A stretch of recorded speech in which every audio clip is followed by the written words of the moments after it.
Romanos 12, versículo 1. Así que, hermanos, os ruego por las misericordias de Dios que presentéis vuestros cuerpos en sacrificio vivo, santo, agradable a Dios, que es vuestro culto racional. No os conforméis a este siglo, sino transformaos por medio de la renovación de vuestro entendimiento, para que comprobéis cuál sea la buena voluntad de Dios, agradable y perfecta. Primeramente necesitamos ver aquí, dice, así que hermanos, os ruego. Aquí vemos no tanto el corazón de un apóstol, como el corazón de un pastor. Hermanos, el ministro de Dios debe tener pasión. De un sentido debemos sufrir dentro de nuestro corazón. Cuando predicamos el Evangelio a los incrédulos, debemos hacerlo con pasión. No una pasión que tienes que fingir. Si tienes que fingirla, entonces tu corazón está mal. Vivimos en un mundo caído. Personas muriendo y yendo al infierno. El terremoto, 400 y pico personas muriendo. ¿Pensaste en el infierno cuando escuchaste ese número? La mayoría de ellos no conocieron a Cristo, probablemente. Entonces, cuando predicamos, debemos predicar rogando. No manipulando, pero rogando. Y no solamente rogando a los incrédulos, pero también debemos rogar con pasión a los hermanos. Y no solamente a los hermanos que están andando mal, sino aún a los hermanos que están andando bien, que siguen, que se santifiquen más, que estudien más, que amen más, que abunden. Cada persona, cuando tenemos un encuentro con una persona, es una persona que un día va a ser un ser glorificado o una persona en el infierno. Vivimos ante una eternidad, hermanos, y somos hombres de Dios. Cuando miramos al pueblo de Dios, cuando miramos a los incrédulos, debemos llorar. Nosotros tenemos una tarea muy, muy difícil. Constantemente estamos viendo personas que no conocen a Cristo y hermanos que necesitan ser motivados. Yo viajo por muchas partes del mundo. Trabajamos en Asia, en la ventana 1040. No millones, 1,000 millones de personas que no han escuchado el Evangelio. O vamos a un lugar en África. Las sectas están avanzando más que nosotros. Un hombre que vive porque quiere ganar riqueza es un tonto. Un hombre que quiere tener una vida fácil es un tonto. Pero nosotros tenemos el privilegio de vivir y morir por Cristo. Cuando predico, siempre predico pensando en la eternidad. Cuando testifico pensando en la eternidad. Y cuando predico a los hermanos, sí, son hermanos, gloria a Dios, pero también serán juzgados. También necesitan crecer, necesitan motivación. Y Pablo era un hombre lleno de pasión. Él dice, así que hermanos, os ruego por las misericordias de Dios que presentéis vuestros cuerpos en sacrificio vivo. Pablo está pidiendo a los hermanos que le den su vida a Cristo. La cosa más preciosa que el hombre tiene es su vida. Es la cosa más preciosa. Aún el diablo sabe eso, porque cuando el diablo estaba discutiendo con Dios en el libro de Job, él dijo básicamente, sí, has quitado muchas cosas de Job, pero ataca su vida, su misma vida, y vas a ver que te va a negar. La vida es preciosa, pero Pablo está rogando a los hermanos que pierden su vida por causa de Cristo. Cristo dice lo mismo. El hombre que gana su vida va a perderla. El hombre que pierde su vida, la gana. Ahora, tenemos una pregunta. ¿Cuál es la motivación acá? Es algo muy importante. ¿Cuál es la motivación? Pablo está diciendo, mira, ustedes tienen que entregar sus vidas como sacrificios vivos a Dios. Ellos responden, pero ¿cuál es la motivación? ¿Por qué debo hacerlo? Bueno, en el día de hoy muchas personas dicen muchas cosas. Debes entregar tu vida a Cristo porque Él te va a sanar. Debes entregar tu vida a Cristo porque Él te va a prosperar. Debes entregar tu vida a Cristo porque Él va a arreglar todo lo malo en tu vida. Pablo dice, debes entregar tu vida a Cristo como un sacrificio vivo por causa de, aquí encontramos la motivación, por causa de las misericordias de Dios. Esta es la motivación. ¿Por qué servimos a Cristo?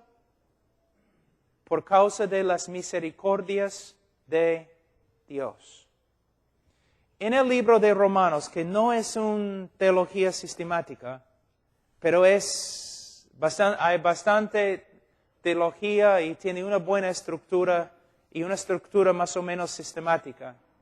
Encontramos algo muy importante aquí en capítulo 12, versículo 1. Lo mismo que encontramos en Efesios capítulo 4, versículo 1. En los primeros 11 capítulos, el apóstol Pablo está explicando todo lo que Dios ha hecho por su pueblo en la persona de Jesucristo. Después de 11 capítulos describiendo las misericordias de Dios en la persona de Jesucristo y lo que Él ha hecho por nosotros, Él básicamente dice al creyente, ahora que te he enseñado todo lo que Dios ha hecho por ti en Cristo Jesús, tú debes hacer esto. Tú debes entregar tu vida a Dios como un sacrificio vivo. Entonces, la motivación de la vida cristiana es lo que Dios ha hecho por nosotros en Cristo Jesús. ¿Necesitas otra motivación? En el día de hoy parece que los cristianos necesitan otras motivaciones. Riqueza, fama, sanidad. No, hermanos. Cristo murió por nosotros. No necesitamos otra motivación para entregar nuestra vida a Él. Esta es la razón por la cual el predicador tiene que hacer dos cosas. Para que el pueblo de Dios ame a Dios más y más y más, es importante que el predicador enseñe quién es Dios. Enseñando los atributos de Dios, las obras de Dios. Todo lo que es Dios y todo lo que es la obra de Dios. Enseñando estas verdades a la congregación siempre. ¿Por qué? Dios es perfecto. Un corazón regenerado, cuando ve más de Dios, va a amarle a Dios más. También, no solamente los atributos de Dios y las obras de Dios, pero principalmente lo que Dios ha hecho por nosotros en la cruz del Calvario. ¿Quién es Dios? Y lo que Dios ha hecho a través de Cristo Jesús. Estas dos cosas son las principales motivaciones bíblicas. Estas dos verdades deben controlar nuestra vida. Amo a Dios porque conozco quién es. Y más que conozco, más que lo amo. Porque te has entregado a Cristo, porque te has entregado a Dios como sacrificio vivo, porque reconozco lo que Dios ha hecho por mí en la persona de Jesucristo, en la cruz del Calvario. Es la cruz y lo que Jesús hizo allí que debe ser nuestra motivación principal.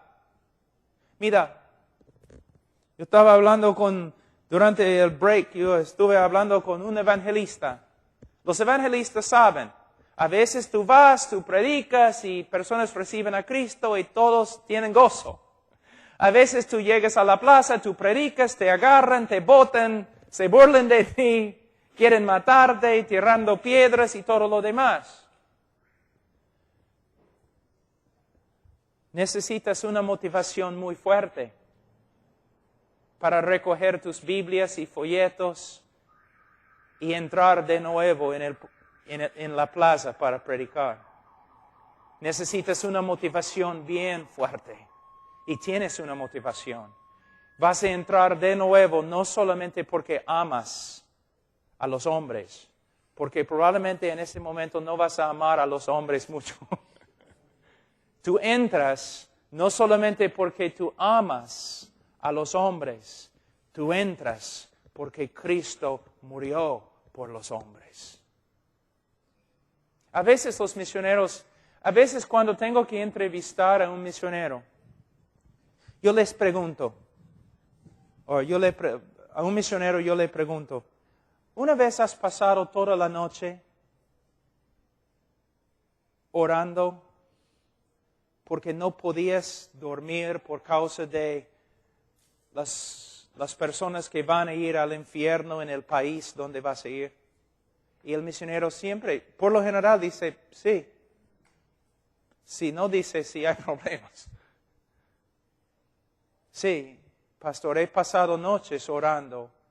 No podía dormir pensando en los de China, donde voy a ir, que van a ir al infierno si no escuchan el Evangelio. Okay. Tengo otra pregunta.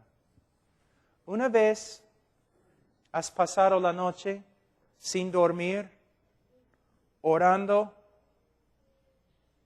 Porque en China Dios no se glorifica como debe glorificarse.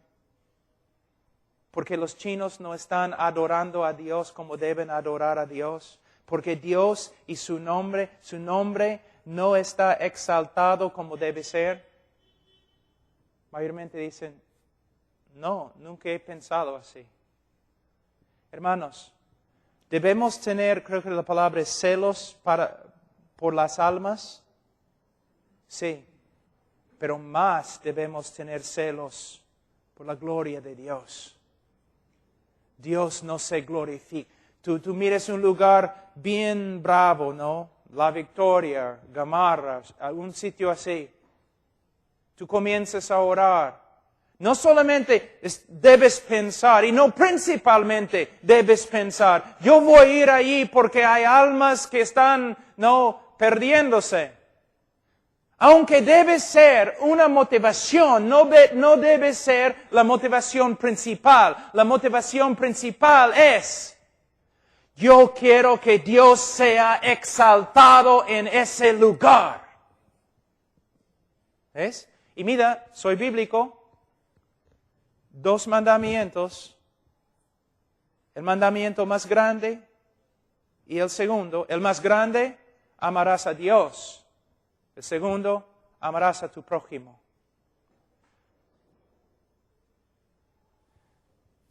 En nuestra misión tenemos una lema, sería la palabra, que dice que su nombre sea grande entre las naciones. Yo amo los almas y quiero ver la salvación de todos. Pero la motivación principal no es el hombre, es la gloria de Dios. En su orden, hermanos. Y para motivar, ¿por qué debo amar a mi esposa? ¿Por qué debo ser fiel a mi esposa? Porque Cristo murió por mí. ¿Por qué no debo mentir? Porque Cristo murió por mí. ¿Por qué debo servir en la iglesia? Cristo murió por mí. ¿Por qué debo servir aunque nadie me aprecie? Porque Cristo murió por mí. Es la cosa que debe controlar nuestra vida, las misericordias de Dios en la persona de Jesucristo. ¿Cuán fuerte es la motivación? Sí, estás profundizando lo que Dios ha hecho por ti en la cruz del Calvario. Voy a volver un ratito al comienzo. Es una cosa saber, Cristo murió por mis pecados. Sí, qué verdad. Pero es otra cosa profundizar lo que significa. A pasar una vida tratando de comprender esta gran cosa que Dios ha hecho. Cristo murió por mí. Sí, los soldados lo clavaron a una cruz. Sí. Pero más, Cristo murió por mí. Llevó mi pecado. Llegó a ser pecado. Llegó a ser una maldición. El Padre lo abandonó y el Padre lo quebrantó bajo su ira. Ahora, ¿por mí? ¿Por mí? Cristo llevó mi pecado. Pero cuando comienzas a estudiar lo que es el pecado y cuán horrible que es, el decir Cristo murió por mi pecado, tiene un significado más profundo. ¿Ves? Entonces, la razón por la cual debemos estar enseñando los atributos de Dios es para que el pueblo comprenda quién es Dios y sea motivado por lo que saben acerca de Él. La falta de conocimiento de Dios mata al pueblo de Dios. ¿Cómo van a amar a alguien que no conocen? Muchos tienen conceptos de Dios, aún hermanos tienen conceptos de Dios que son tan antibíblicos. Dios para ellos es como Papá Noel. Entonces, nosotros somos como los mineros que bajan en la tierra y luchan y trabajan para traer oro a la superficie. De la misma forma, nosotros como pastores debemos estar allí estudiando quién es Dios, qué significa omnisciencia, qué significa soberanía, qué significa el amor de Dios, qué significa misericordia, qué significa estudiando para mostrar a los hermanos, para que ellos puedan glorificar a Dios también. Es nuestro trabajo. No simplemente enseñar lo que debemos o no debemos hacer, sino enseñarles por qué. Siempre investigando quién es Dios y mostrando a los hermanos lo que hemos encontrado. Siempre investigando qué significa Dios me ama, qué significa Cristo murió. Y cuando los hermanos aprenden esas cosas, no vas a tener que manipularlos. Ellos mismos van a querer hacer la obra, si son convertidos de verdad. Su corazón cambiado no va a poder resistir tanto amor. Muchas veces empujamos a los hermanos o tratamos de motivar a los hermanos en vez de mostrando a los hermanos quién es Dios y lo que Dios ha hecho por ellos. Y es difícil, se requiere bastante estudio. Una cosa yo iba a decirles. Ustedes saben que para morir por nuestros pecados, Cristo tuvo que ser hombre, ¿no es cierto? La sangre de cabríos y toros no puede satisfacer la justicia de Dios. El que murió tenía que ser hombre. Adán, el hombre cayó.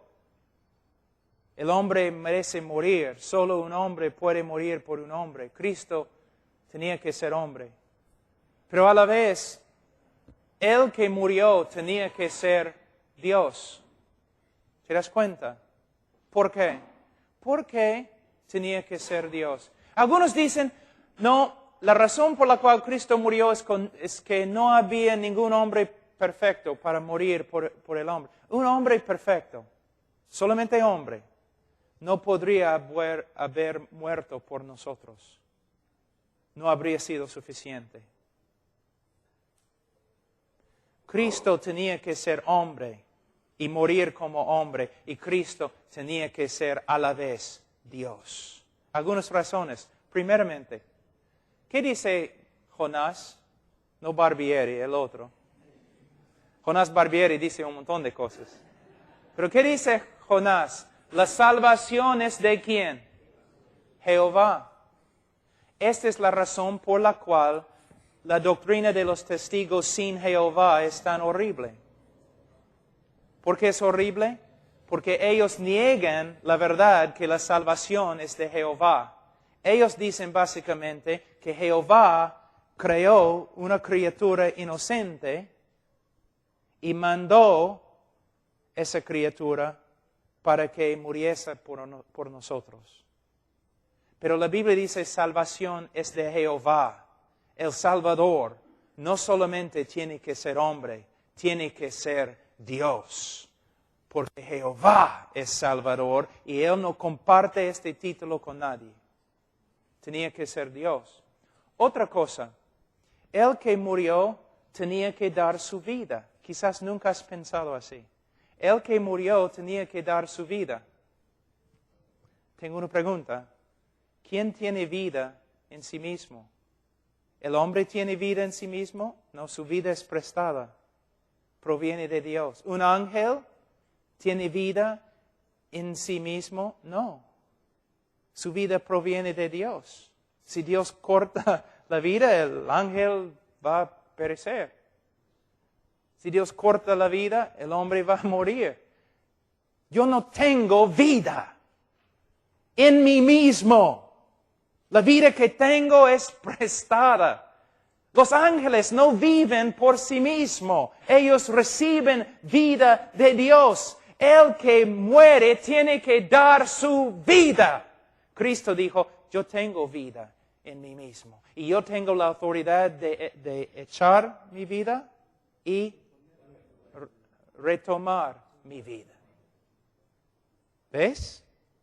El que muere en la cruz tiene que ser Dios. Otra cosa, ¿quién puede morir bajo la ira de Dios y sobrevivir?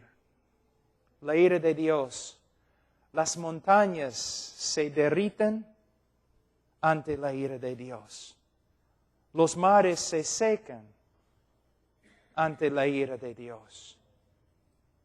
¿Quién puede morir y resucitar después de haber sufrido la ira de Dios? Pero la razón principal por la cual tenía que ser Dios. Una vez yo estaba hablando a un grupo de universitarios en una universidad y mayormente no eran creyentes. Yo era como cordero al matadero ese día. Y después de escuchar el Evangelio y yo clamando a ellos que los que no creen van a ir al infierno, se ofendieron todos. Pero durante las preguntas y respuestas, un joven, medio enojado, se paró y dijo, yo tengo una pregunta para ti, predicador. ¿Está bien? ¿Qué? ¿Cómo es que un hombre puede sufrir solamente algunas horas y salvar a una multitud de hombres de una eternidad en el infierno. No es justo. Yo empecé a llorar con gozo. Y le dije, joven, cuánto me gusta contestar tu pregunta. Es algo que a veces en la noche no puedo dormir pensando en esta respuesta. La razón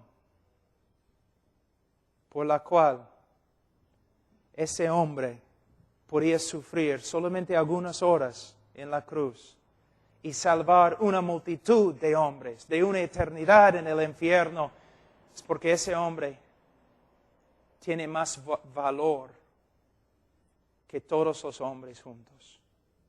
Cuando los teólogos hablan de la perfección del sacrificio de Cristo, no están hablando solamente del hecho que su sacrificio fue sin pecado. Están hablando también del valor del sacrificio. Tenía que ser, Dios es un Dios infinito. Nuestros crímenes contra Él son infinitos.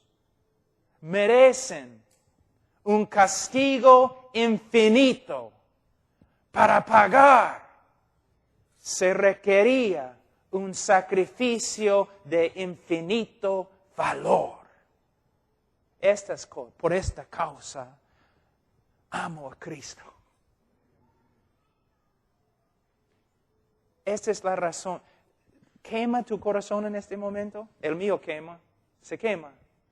Con gozo, Cristo, wow, mira lo que Dios ha hecho, mira quién es Dios. Quiero servirle, quiero testificar, quiero caminar en la santidad. Tu congregación necesita lo mismo. Necesitan aprender de la grandeza de Dios para que puedan, con corazones de fuego, servirle. Necesitan más que simplemente tú debes amar a Dios, debes amar más a Dios. Tienes que mostrarles quién es Dios para que puedan amarle más. Ahora, Él dice que presentéis vuestros cuerpos. Hermanos, a veces en una campaña evangelística personas pasan adelante y algunos pasan adelante diciendo, mira, me he convertido o quiero convertirme. Está bien, gloria a Dios. Algunos pasan adelante y dicen, no quiero convertirme, solamente quiero rededicarme. ¿Ok? ¿Es posible? Sí, pero ten cuidado. Ten mucho cuidado. Por causa del evangelismo superficial y la creencia fácil, es muy posible que el Espíritu Santo está obrando a través de la prédica y esta persona de verdad simplemente se está rededicando. Es posible. Pero también es muy posible que esta persona es la primera vez que de verdad ha escuchado el Evangelio y no se está rededicando, sino justo se convirtió. ¿Me entienden, hermanos? Hay que tener bastante cuidado. ¿Una persona puede rededicarse en una campaña evangelística? Por supuesto. Pero si eres el evangelista y una persona pasa adelante diciendo quiero rededicarme, debes tener cuidado con él. Porque no puedes asumir o presumir que ya ha escuchado el Evangelio presentado correctamente. No puedes. Porque hay mucho Evangelio no muy bíblico. Entonces, cuando esa persona dice que quiere rededicarse, debes aconsejarlo con cuidado.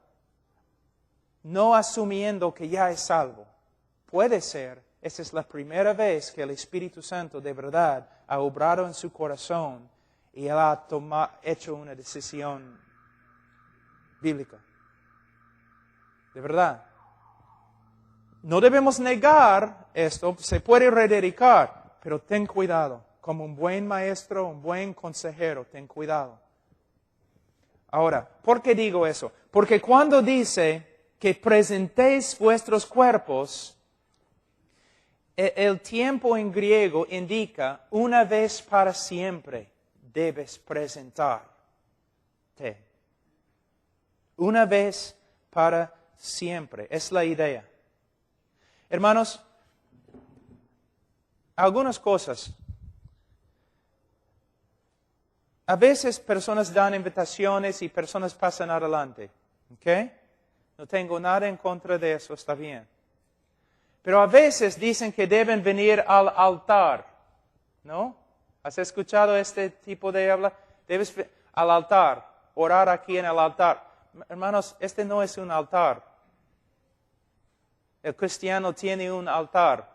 Es la cruz del Calvario. Si tienes otro, tienes grandes problemas con el libro de Hebreos. Este es una plataforma. Ahora, aquí es un problema. No es un problema tanto en los lugares donde el Evangelio no ha entrado, pero en lugares como Lima hay un problema. Es un problema psicológico. Es así.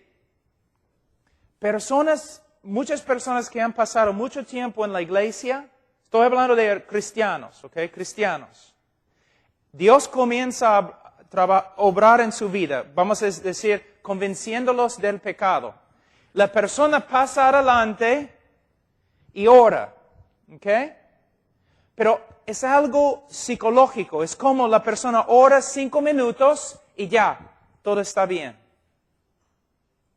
Eso no es lo que Dios quiere. Ellos ya están, después de orar 5 minutos, están sueltos, ¿no? Del problema, de la convicción y todo lo demás. No está bien. Es mejor que una persona... No es que no pueden pasar adelante, pero no queremos que pase adelante como si este fuera un lugar mágico para dejar su pecado después de 5 minutos de pensar en su pecado y regresar y de nuevo, no solamente regresar a la casa, pero vuelven al mismo pecado. ¿Me entienden, hermanos? ¿Me entienden? ¿No? Ok, voy a intentar de nuevo. A veces este lugar aquí llega a ser un lugar mágico, donde las personas dejan sus pecados. Los creyentes oran 5 minutos, ya todo está bien, voy a volver a la casa. No, si es un pecado en su vida, un problema, en vez de simplemente orar aquí 5 minutos, quizás necesiten hablar con el pastor y orar con el pastor como 1 hora, 2 horas, o 3 horas, o 6 semanas. Este no es un lugar mágico donde simplemente dejamos nuestro pecado. Si tenemos pecado en nuestra vida, algo que nos está hundiendo, no debemos ir a un lugar y orar. Quizás debemos ir a un consejero bíblico que nos puede ayudar con las escrituras y chequear cada 2 semanas o algo para ver cómo estamos haciendo. ¿Entienden, hermanos? Ojalá. Mi español no es muy bueno. Esto no significa que una persona no puede pasar adelante. No significa algo así. Solamente estoy diciendo, ten cuidado. Porque ustedes saben, algunas veces cuando en las iglesias, ¿no? Cada vez que predicas, la misma hermana, oh Dios mío, y se pone a orar. Nunca cambia, pero cada domingo está ahí en el altar orando. Quizás debes ir, hermana, quizás tú debemos tener una reunión algunas horas y hablar de tu problema. ¿Ves? Es lo que estoy diciendo. También, no entre los incrédulos, pero entre los hermanos. Si estás predicando y hay un hermano que constantemente viene para rededicar su vida, hay problemas. Pero vemos esto, ¿no es cierto? En la iglesia. Si yo veo una persona que constantemente está pasando adelante para rededicarse, yo empiezo a pensar, quizás esta persona no conoce a Cristo. O, si conoce a Cristo, tiene algunas ideas no bíblicas. Yo me regocijo cuando personas responden al mensaje, pero hay que tener cuidado. Porque aquí dice, una vez para siempre. que presentéis vuestros cuerpos en sacrificio vivo. Ahora, algo de, bueno, que presentéis vuestros cuerpos. Esta frase es un poco inusual para Pablo. Vuestros cuerpos. ¿Por qué dice cuerpos? Yo te digo. ¿Has visto a los hermanos? Porque estamos hablando de los que se dicen hermanos acá. ¿Has visto a los hermanos que dicen, yo he dado mi corazón a Cristo? Pero está ahí afuera, está fumando pasta, un montón de cosas. No, fornicario, persiguiendo a las mujeres, emborrachándose, todo lo demás. Pero cuando hablas con él, tú no puedes leer mi corazón. He dado mi corazón a Cristo. Necesitas usar este texto. Cristo no quiere tu corazón, quiere tu cuerpo. La razón por la cual yo creo Pablo está usando la palabra cuerpo aquí es para evitar estas ideas místicas superficiales. He dado a Cristo mi corazón. No puedes juzgarme, tú no puedes leer mi corazón. Sí, pero si Cristo tiene... El corazón en la Biblia es el sede de todo lo que eres. Centro, epicentro, eje de todo lo que eres. El corazón es tu naturaleza, es quien eres. Si Cristo de verdad tiene tu corazón, Él va a tener tu lengua, y tus manos, y tus ojos, y todo lo demás. Entonces, Pablo está diciendo, tienes que presentar tu cuerpo, todo lo que eres. El hebreo no era como el griego. El griego dividía todo, ¿no?, la esencia del ser humano en un montón de diferentes cosas. El hebreo no. Cuerpo. El hombre entero tienes que entregar a Él. Ahora, aunque parece elemental o para niños, vamos a hablar de algunas cosas. Yo debo presentarle mi cuerpo. Mi mente pertenece a Él. Yo no tengo el derecho de pensar de una manera no bíblica. Yo debo renovar mi mente con la palabra de Dios. Mis ojos, aquí es el problema para los hombres. De verdad. Los jóvenes vienen a mí y dicen, mi corazón, pastor, ayúdame, mi corazón está lleno de tantos pensamientos no feos y horribles acerca de chicas y todo lo demás. Yo solamente tengo que preguntarles, ¿qué estás mirando? ¿Qué estás mirando? Tus ojos pertenecen a Cristo. No me importa si tienes que ponerte una bolsa sobre tu cabeza. Tus ojos pertenecen a... Pastores, mira, ¿sabe la razón por la cual muchos hombres no pueden ser buenos esposos y no pueden amar a sus esposas como deben? Es porque están viendo a otras mujeres en el televisor y otras así, y están comparando su propia esposa con esas mujeres.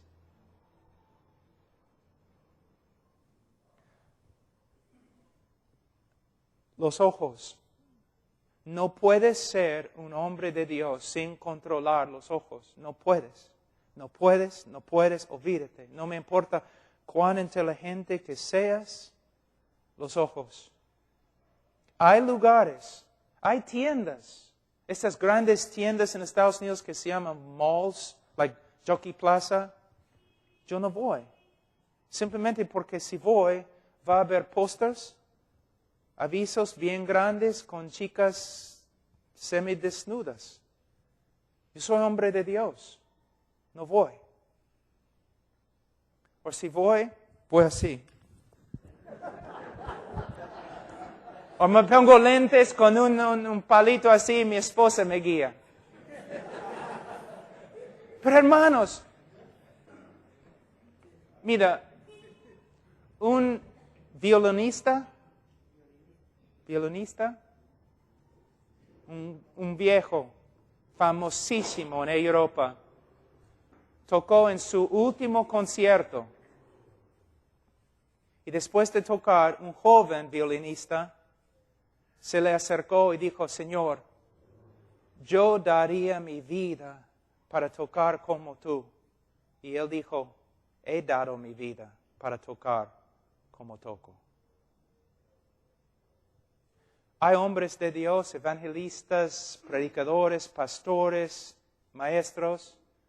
Tú puedes ver que son diferentes. De verdad. Dwight L. Moody, Carlos Spurgeon, aún hoy día hay. Tú sabes, hay algo diferente. ¿Sabe qué? Han dado su vida.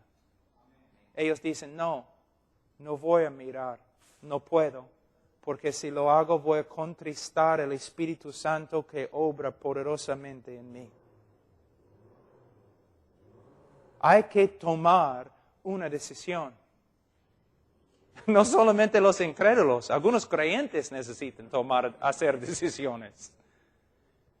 Hay algunas cosas que pueden estorbar tu ministerio.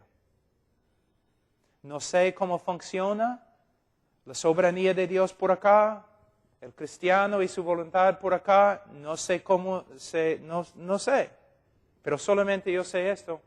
Dios es soberano y el que empezó en ti la buena obra la va a perfeccionar y a la vez puedes estorbar tu ministerio. Es cierto. Y mayormente es por la falta de santidad. Los ojos, los oídos, las manos, los pies. Todo pertenece a Él. Si respiras, es solo para Él que respiras. Si tu corazón bate, es para Él, para servirle a Él. Todo es para Él. Eres esclavo. Cuando Pablo dijo que él era esclavo de Jesucristo, ¿no? Varias veces él tiene ese, ¿no? Doulos tu Theo, doulos Iesu Christo, constantemente en sus cartas. Yo creo que él estaba diciendo que él era prisionero del amor de Dios. El amor de Dios le empujaba, le controlaba. Todo era eso. Yo soy prisionero. Yo no puedo hacer otra cosa. ¿Por qué? Porque me ama. Muchas personas, yo sé que estoy hablando de un montón de cosas, pero no tenemos mucho tiempo. Hay muchos que dicen, yo hago esto porque amo a Jesús. ¿Okay?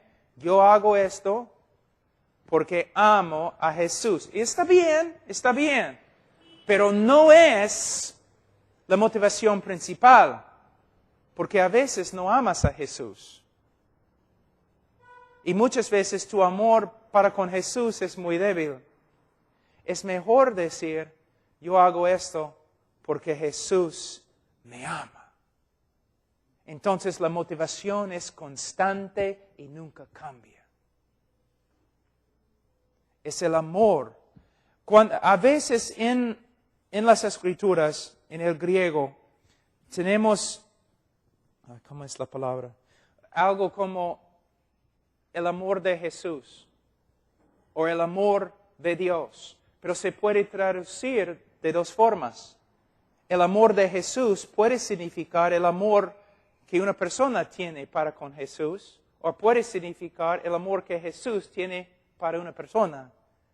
Pero la motivación más constante es cuando pensamos no en nuestro gran amor para Jesús, sino el gran amor de Jesús para nosotros. Entonces, nosotros debemos ofrecer nuestra vida como, ¿qué? Dice aquí, sacrificio vivo. Nuestros cuerpos en sacrificio vivo, santo, agradable. Primeramente vivo. Hermanos, Una persona puede hacer un montón de cosas, cosas religiosas, cosas evangélicas, cosas cristianas, sin ser convertida. De verdad, es increíble. Algunos de ustedes quizás saben que mi esposa se convirtió hace como 3 años. Se convirtió. De verdad.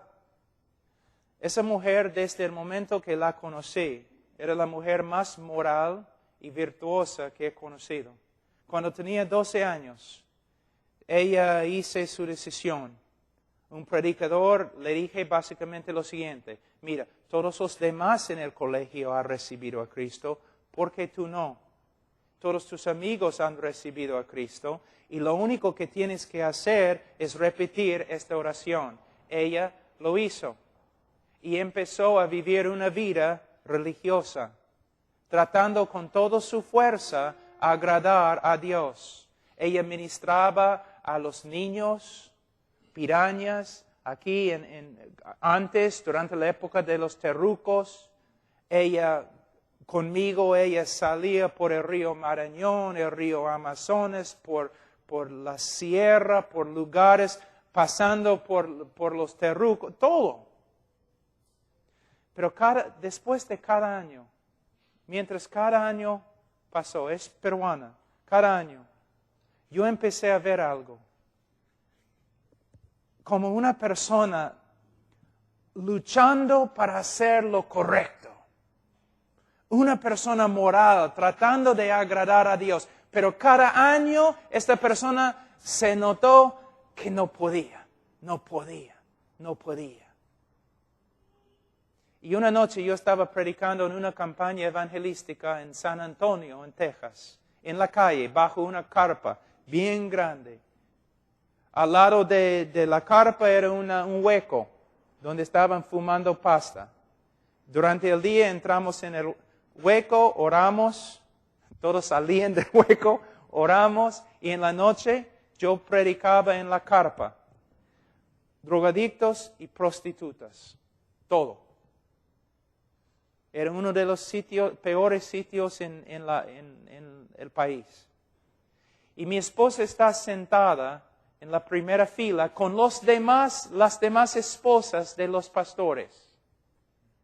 Y yo estaba predicando sobre el libro de Primera de Juan. Y mi esposa luego me dijo, la primera vez en mi vida que el Señor me habló. Yo miré por la puerta de la carpa y había una prostituta ahí fuera con sida.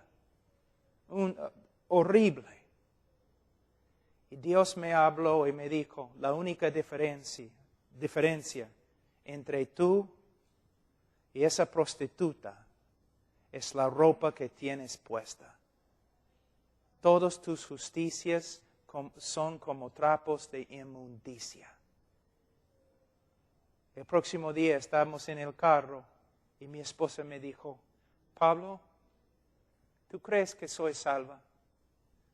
Yo le dije, Charo, yo tengo la autoridad en la Escritura de decirte cómo ser salva.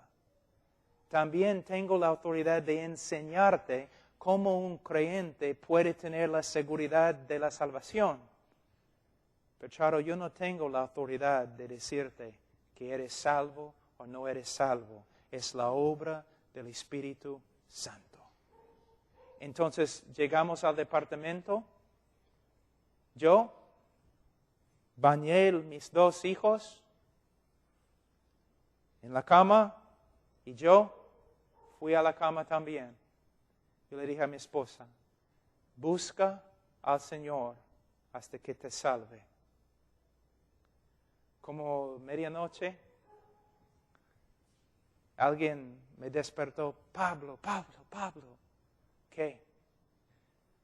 Creí, soy salva, el Señor me ha salvado. Ahora no es una obra, su presencia, su poder, su vida, soy salva. Es una persona totalmente diferente.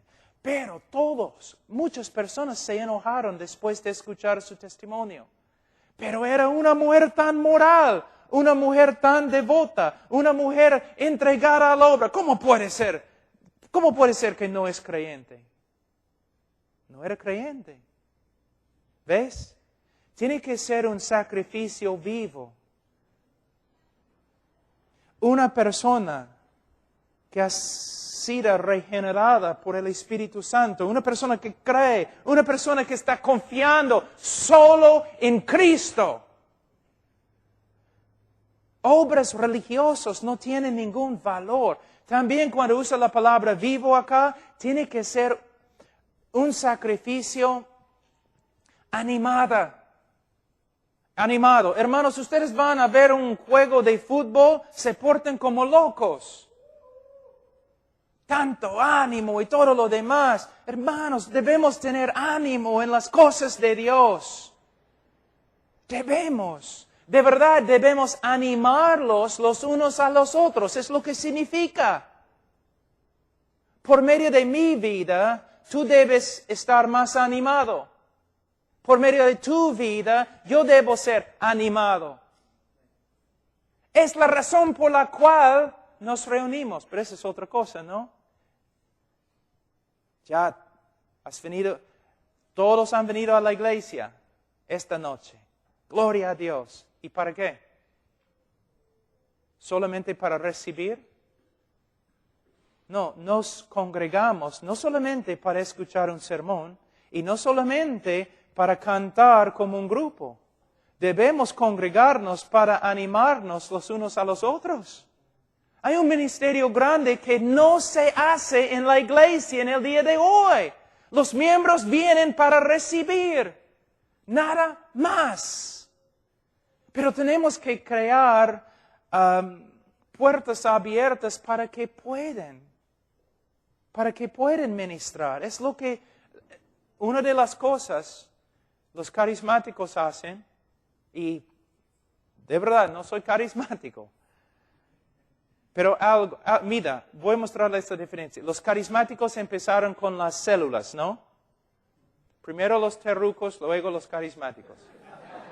Ok. Tienen sus células. ¿Y qué pasó? Con sus células, sus células comenzaron a crecer y multiplicarse. Los bautistas dijeron, entonces necesitamos hacer células también. Nada.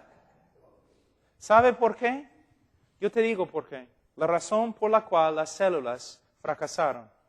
Esa es la razón. Hicimos la misma cosa en la célula que hicimos en el culto. De nuevo, es solamente más pequeño. Ok, una célula de 10 personas. Ustedes se sientan allí, no hagan nada, yo voy a predicarles. Los carismáticos en sus células, ¿qué pasa? Todos están ministrando. Todos están edificando. Caramba. Doctrina errónea, de verdad.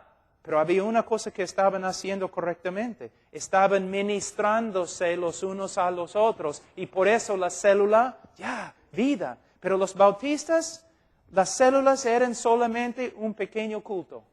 Con un hombre ministrando, quizás un director de música y todo. ¿Ves?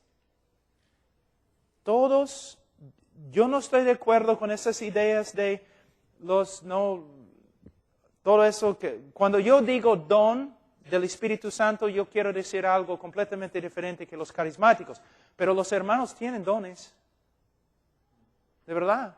Y deben estar ministrando conforme a sus dones. Y nosotros tenemos que abrir una puerta para que lo hagan. Las células no fracasaron, lo que fracasó nuestra manera de hacerlas.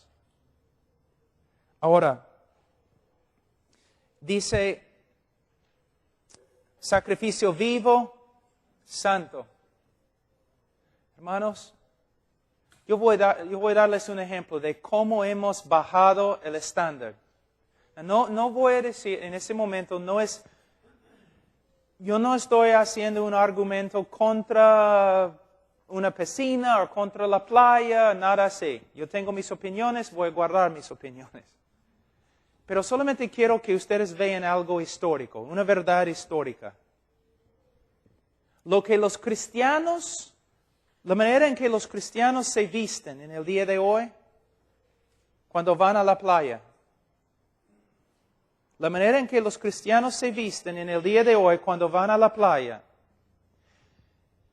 Si un incrédulo hace 60 años, si un incrédulo se hubiera vestido así, las autoridades seculares habrían metido a esa persona en un manicomio o una cárcel. ¿No es cierto? No. Es cierto. Entonces mira, lo que los cristianos aceptan en el día de hoy, solamente 60 años atrás, era una locura o un crimen. ¿Ves cómo hemos bajado? Lo mismo, lo que se encuentra en el televisor. Solamente 20 años atrás, ilegal. Lo que los pastores miren en el televisor, 20 años atrás, las autoridades seculares y no creyentes decían ilegal. Pornográfico. Santos, hermanos. Santos. Santos. Es verdad. Es algo que tenemos que pensar en eso.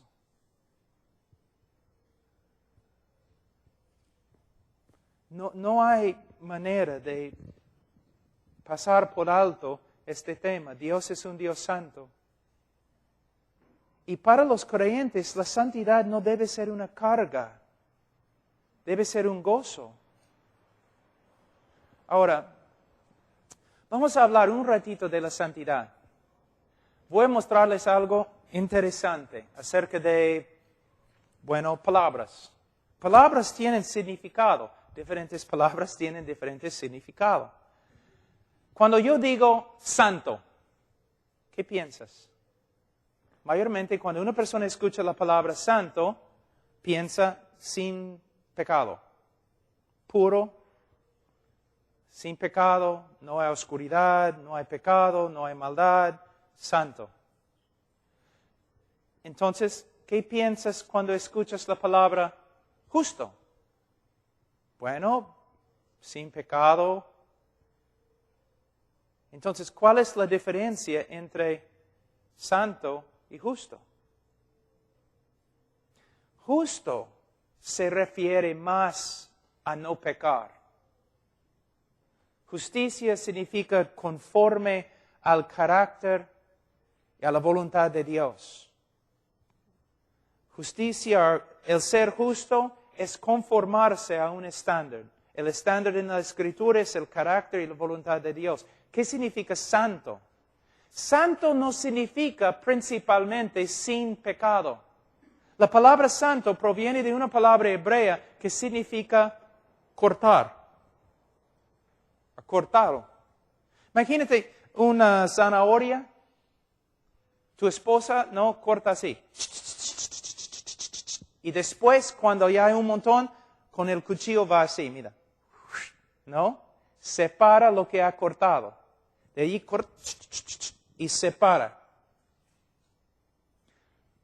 Santo significa cortado, separado.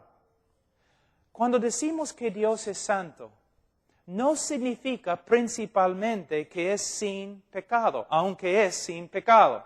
Sino significa que Dios está separado, es único, no es común. No hay nadie como Dios, nadie. Una pregunta, entre dos criaturas, tenemos un arcángel, ¿no? Y un gusano. ¿Cuál de estas dos cosas son más como Dios? ¿Cuál de estos es más como Dios? ¿El arcángel o el gusano nadando en el desagüe? ¿Cuál? No. Ninguno. Lo que tienes que entender, Dios no es como nosotros, solamente más grande. Dios no es como su creación, solo más grande. Dios no es nada como nosotros. Este arcángel no es más cerca a Dios que este gusano, porque Dios no es como nadie. ¿Ves? ¿Ves? No es como nosotros, solamente más grande. No es como nosotros. No es como los ángeles, simplemente más grande. El ángel en toda su gloria no puede jactarse de ser más como Dios, porque Dios es tan lejos de él como del gusano. Así es la gloria de Dios. Cuando decimos que Dios es santo, significa no hay nadie como Dios. También Moisés, ¿no? Dios dice, Moisés, vete a Egipto. Moisés dice, pero ¿cómo te llamas? ¿Quién eres? ¿Quién eres? Dios dice, yo soy quien soy. Ahora, eso es importante. Vamos a decir que un marciano llega a Barranco. ¿Ok? He escuchado que ya han llegado.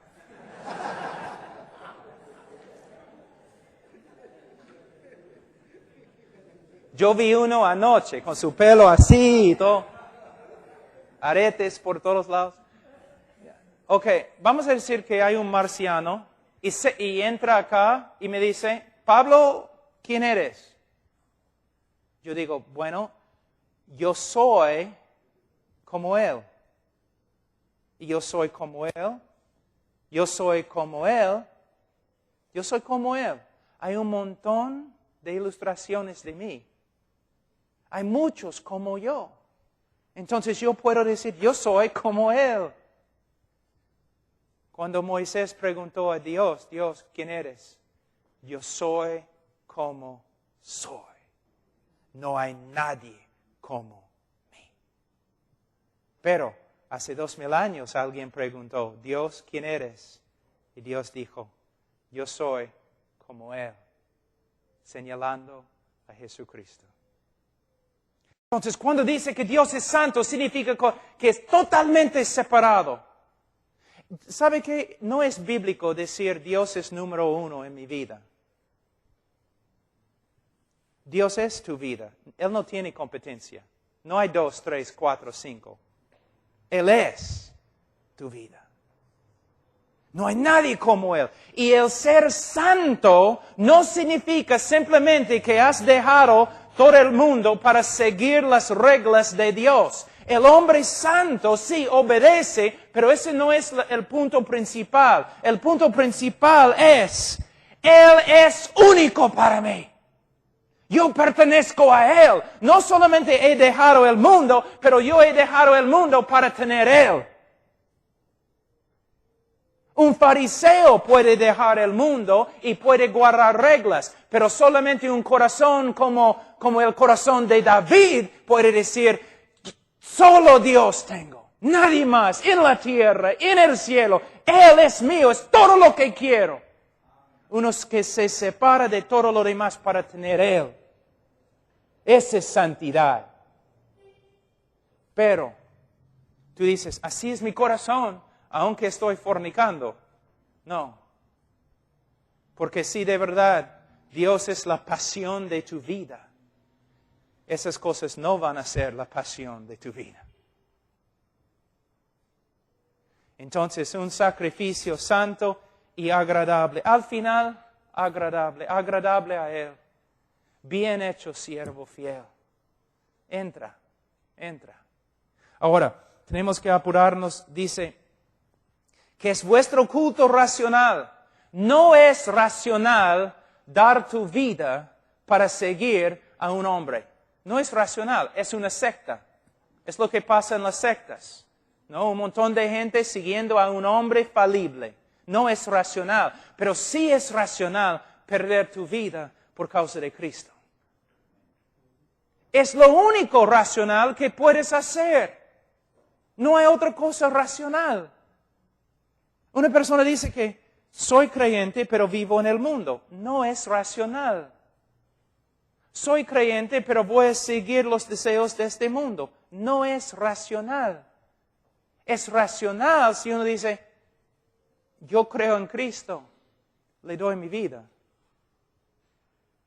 Le doy mi vida. Muchas personas quieren tener un poquito de religión, ¿no? Un poquito del evangelio. A veces los predicadores, ay caramba, en Estados Unidos, ellos dicen cosas así. Hablando a los incrédulos, ¿ya? Campaña evangelística. Ustedes tienen una buena vida. Tienen casas bonitas y carros bonitos. Tienes una buena esposa y sus hijos son muy inteligentes y fuertes. Ustedes tienen una buena vida. Solamente les falta una sola cosita. Ustedes necesitan a Jesús. Ahí entonces tu vida va a ser perfecta. Blasfemia. Cristo no es una cosita que necesitas para cumplir todo lo demás. Si no tienes Cristo, no tienes nada. Nada. Nada. Ustedes saben, los que son casados, tu esposa no puede comprar un vestido. Solo un vestido. Porque un vestido necesita correo. Y un correo necesita zapatos.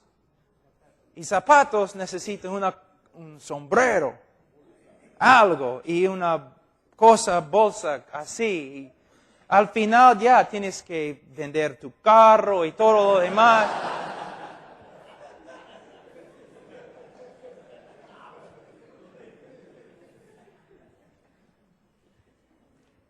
Se llaman accesorios.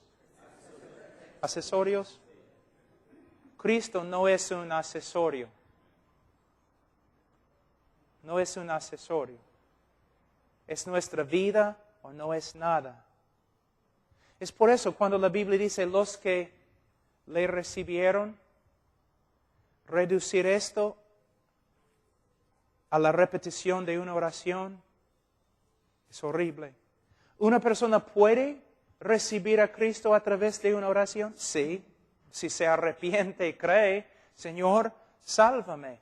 Pero algo está sucediendo en su corazón. No está simplemente repitiendo una oración, sino de verdad, aunque no sabe exactamente lo que está haciendo, este chico está diciendo, Señor, quiero que tomes mi vida. Quiero que entres en mi vida, que tomes control como Señor y Salvador. ¿Ves? Es nuestra vida. Es por eso Jesús dijo, a menos que coman mi carne, beben mi sangre, Él está diciendo, yo soy la misma sustento de tu vida. Tú vas a vivir por medio de alimentarte de mí.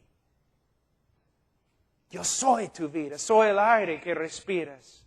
Pastores, tú dices, pero ¿cómo puedo, qué tengo que hacer para que mi congregación viva así? Tú tienes que vivir así. No se enseña. Un virus no se enseña, se contagia, ¿no? ¿Sabe lo que los rusos decían en la época de los comunistas? De la virus que se llama Jesús, no hay cura. Porque ellos mismos notaban que después de conocer a Cristo, un ruso moría, pero no negaba a Cristo. Es lo mismo, hermanos, si ustedes están ahí, un pie en el mundo, un pie en el reino, emocionado con respecto al fútbol, pero no con Cristo, el Calvario, viviendo en pecado, viendo cosas que no debes ver, cometiendo fornicación y un montón de cosas, ¿cómo van a tener pasión en su vida? Mintiendo, no cumpliendo su palabra, todo lo demás. No tienen que ver un hombre animado por el Espíritu Santo. Ahora, dice, no os conforméis a este siglo. Cuando hacemos adobe, a veces con Paco yo hice adobe ahí en la sierra, en aserradero, ¿no? Una caja así, y primero pones un poco de arena seca, de ahí un montón de barro, y no, ya, un adobe, perfecto. Otro adobe, igualito al otro, otro adobe, igualito al otro. ¿Cómo igualito? La misma molde, el mismo molde. Ese es exactamente lo que este texto está diciendo. No seas hecho del mismo molde de este mundo. El mundo quiere influenciarte, quiere cambiarte, moldearte. Y cuando es una persona, por ejemplo, una secta o algo así, y reconocemos al toque, todo es mentira, no nos afecta. El problema es cuando poco a poco el mundo va entrando en la iglesia.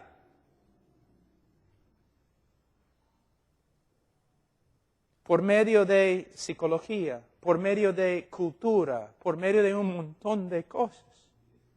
¿Aquí debes tener una iglesia norteamericana? No, pero tampoco debes tener una iglesia peruana. Debes tener una iglesia bíblica. Bíblica.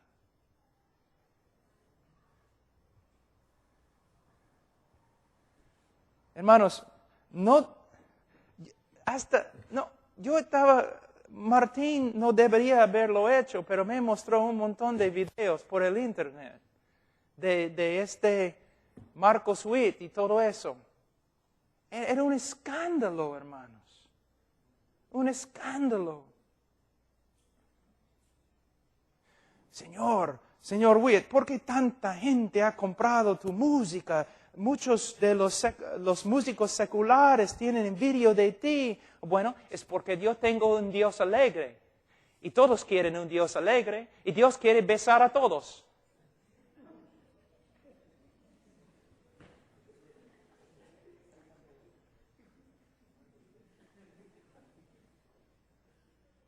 No sé qué hacer ahora. Llorar, reírme. ¿Qué es eso? ¿Qué es eso? Es lo que el mundo está viendo.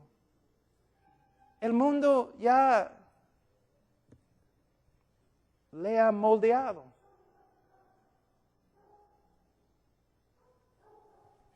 Hermanos, yo veo entre las iglesias bautistas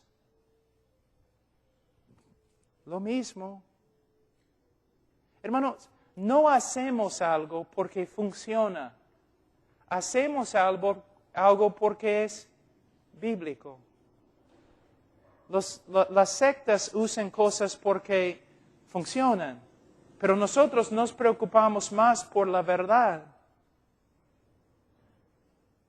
Yo recuerdo un director de música una vez, y él me dijo, pastor, muchos hermanos están diciendo un montón de cosas acerca de la música, no están a favor de la música. ¿Puedo hablar con ellos? Y era un hombre de Dios, entonces yo decía, claro, ¿no? Yo confío en ti. Entonces se paró y dijo, muchos de ustedes me dicen que no quieren cantar los himnos y que ustedes quieren música más movida y que ustedes no han sido bendecidos por la música que tocamos acá. Como el director de música solamente me gustaría decir, no me importa, porque la música en esta iglesia no es para ti, es para el Señor. Y la música que cantamos acá va a ser música bíblica, con un mensaje bíblico, y que produce santidad en nosotros y no simplemente movimientos. Si quiero movimientos, voy a bailar salsa. Yo sé cómo hacerlo. Cuba me enseñó.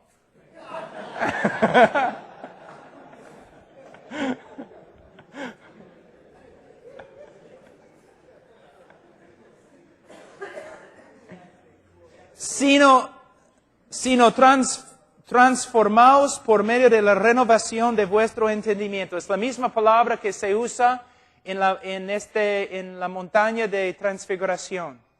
Es la misma palabra que se usa también cuando habla de los gusanos que se convierten en mariposas. Metamorfizarse. Siendo cambiaron. Ahora, voy a mostrarles algo muy importante. Hermanos, necesitan escuchar. Cuando el mundo intenta cambiarnos, el mundo usa una estructura, casi como una estructura física, como un molde. Quiere cambiarnos, aplicando presión acá, aplicando presión acá, aplicando presión acá, tratando de moldear nuestra vida por medio de la influencia de afuera, moldeándonos. Pero cuando la palabra de Dios está obrando en nosotros, es algo de dentro, algo sobrenatural, como cuando vemos este gusano metamorfizándose en una mariposa. Es algo sobrenatural, algo de vida, no presión de afuera, sino vida brotando de adentro. Pastores, ustedes no pueden manipular a la congregación por medio de simplemente no aplicar presión y gritar y amenazar y todo lo demás, pero por medio de darles la palabra. Si la palabra, cada domingo la palabra, ellos van a empezar a cambiar de adentro. Una obra sobrenatural de Dios. Y dice aquí, de la renovación de vuestro entendimiento. Hermanos, muchas personas dicen, yo no quiero estudiar doctrina. Yo solamente no quiero estudiar teología, solamente quiero a Dios. No quiero estudiar doctrina, solamente quiero a Jesús. Bueno, casi no puedes decir algo más tonto. Estás diciendo, teología proviene de la palabra theos y logos. Theos, que significa Dios, logos, que significa discurso o palabra. Tú estás diciendo, yo quiero a Dios, pero no quiero escuchar ningún discurso sobre Él. Doctrina proviene de la palabra hebrea, leka, significa enseñanza. Yo quiero a Jesús, pero no quiero sus enseñanzas. No, hermanos, es por medio de renovar la mente. Tú dices, ya, pero hay un problema.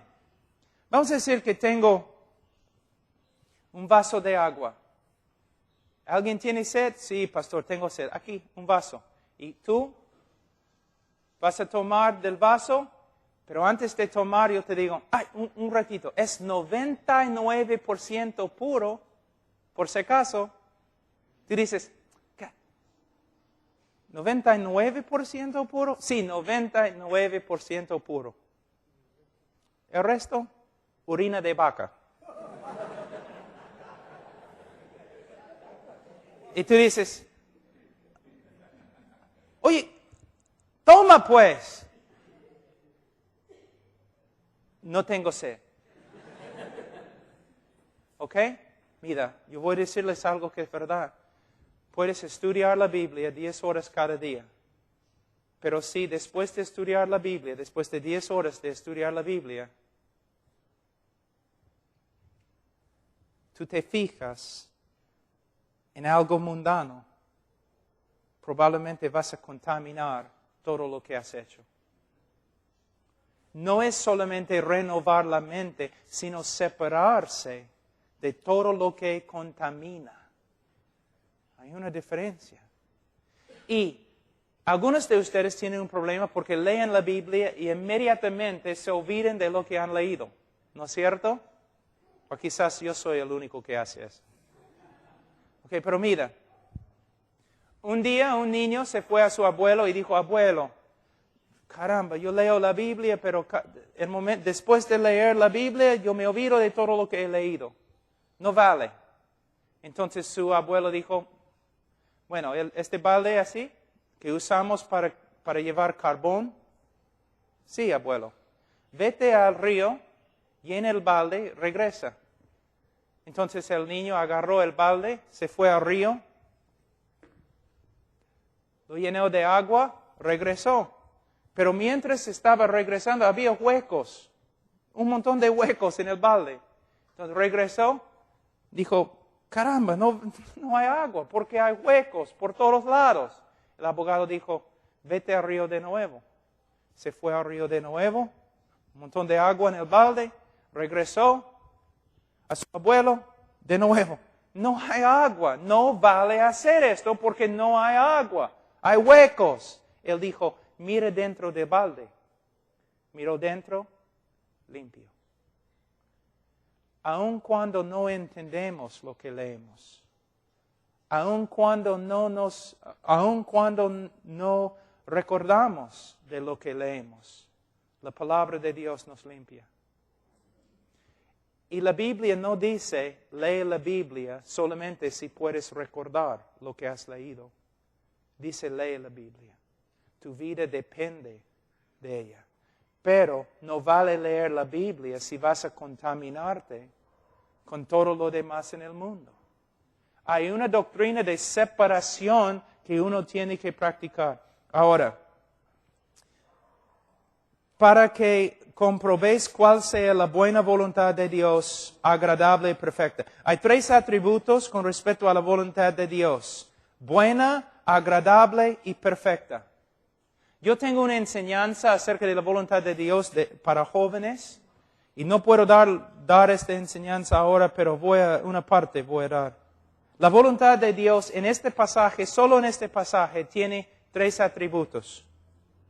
Es buena, es agradable y perfecta. ¿Cómo puedo saber si algo es la voluntad de Dios? Primeramente, voy a poner un poste. Si es la voluntad de Dios, es buena. Esa palabra significa básicamente saludable. Saludable con respecto a mi vida espiritual.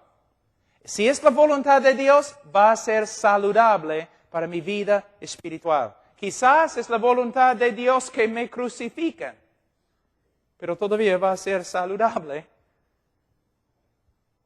para mi vida espiritual. Entonces,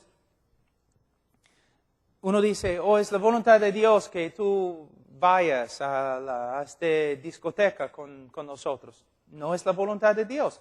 No es saludable. No va a promover mi vida espiritual.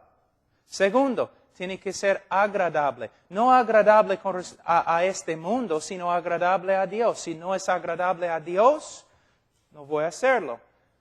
Tercer poste. Tiene que ser perfecta. Perfecto. La voluntad de Dios es perfecta. Voy a mostrarles cómo funciona. Una chica siempre es una chica. Una chica dice, es la voluntad de Dios que me case con este hombre. Y el papá dice, pero este hombre es incrédulo. Sí, pero es la voluntad de Dios que evangelicemos todo el mundo. Dios no quiere que ninguno perezca. Entonces, es la voluntad de Dios que me case con él. Entonces, yo voy a tener dudas de la salvación de la chica. Bien astuta. Ahora, el problema es la voluntad de Dios es perfecta. No tienes que violar la voluntad de Dios en una área de tu vida para cumplir la voluntad de Dios en otra área de tu vida. Ella está tratando de cumplir la voluntad de Dios por medio de violar la voluntad de Dios. Es la voluntad de Dios que el chico se salve, pero no es la voluntad de Dios que ella salga con él. ¿Ves? Otra ilustración. Yo he tenido que sacrificar mi familia por causa del evangelio y el ministerio. Mentira. Porque si en la providencia de Dios eres casado, estás bajo ciertos mandatos. en las Escrituras, como un hombre casado. Mandamientos que tienes que cumplir. También si el Señor te ha llamado al ministerio, hay algunos mandatos. Estás bajo estos mandatos y tienes que cumplirlos. Cuando tú dices que no puedo cuidar mi familia porque estoy en el ministerio, estás diciendo que la voluntad de Dios no es perfecta. Porque tienes que violar un aspecto de la voluntad de Dios, no cuidar a tu familia, para cumplir la voluntad de Dios, que es ministrar. No. Las dos cosas puedes hacer. Las dos cosas. Y si haces las dos cosas bien, vas a morir joven. Ok. Dios les bendiga, hermanos. Vamos a orar. Padre Santo, te damos gracias por este día, por tu amor y misericordia. Señor, gracias por los pastores, los obreros, los hermanos y hermanas. Señor, podemos discutir de muchas cosas, pero lo importante es que tú seas glorificado por medio de la redención de pecadores a través de la cruz del Calvario. Ayúdanos, Señor, a predicar tu evangelio y rogar con lágrimas que todos vengan y sean salvos.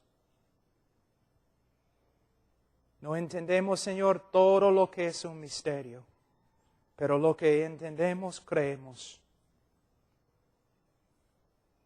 En el nombre de Cristo Jesús. Amén.